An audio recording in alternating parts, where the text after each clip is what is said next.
এই অবস্থায় মাঠের ধান গোলায় তোলা নিয়ে বিপাকে পড়েছেন কৃষকরা। এ নিয়ে বিস্তারিত জানাতে ফেনী থেকে যুক্ত আছেন সহকর্মী সোলাইমান ডালিম। ডালিম, ধান কাটা শ্রমিকের সংকটের কারণ কি জানাবেন?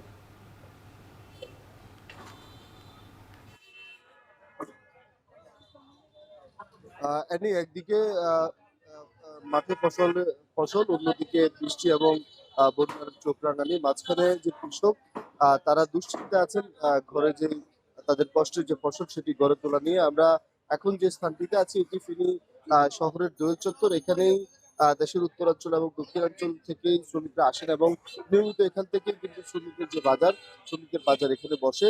যেটি আমরা দেখছি যে গত ১৫ দিনের ব্যবধানে শ্রমিকের যে বাজার এখানে দৈনিক কিন্তু শ্রমিক আমরা যেটি দেখেছি গত ২ সপ্তাহ আগেও, যেখানে একজন শ্রমিক ৮০০ থেকে ৯০০ টাকা মিলত। আজকের বাজারে যে ধান কাটা শ্রমিক আমরা দেখেছি যে সকালে ১২০০ থেকে ১৩০০-১৪০০ টাকা পর্যন্ত একজন শ্রমিক কিন্তু এখানে যাচ্ছে। সব মিলিয়ে যারা শ্রমিক নিতে এসছেন তারা কিন্তু বলছেন যে তাদের যে ফসলের মাঠ, যে বোরো ধান মাঠে রয়েছে, সেই মাঠ সেই ধান প্রতি মণ বিক্রি হচ্ছে ৮০০ টাকায়, কিন্তু একজন শ্রমিক কিনতে হচ্ছে ১৪০০ টাকায়।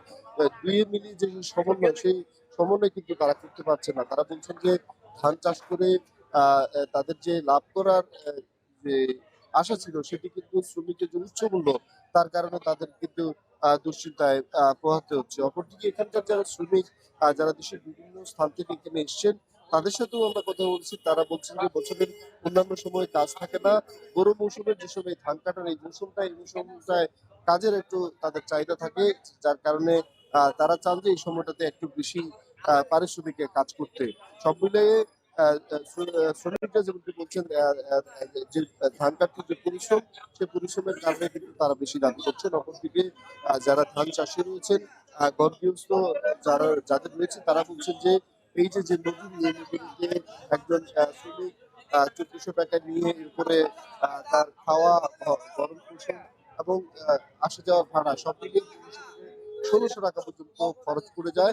এই ১৫০০ থেকে ১৬০০ টাকা খরচের পরে যেই একজন শ্রমিককে যে কাজ করান, সেই কাজ দিয়ে কিন্তু তাদের এই যে ফসলের যে লাভের আসার কথা, সেটি কিন্তু তারা হচ্ছে না।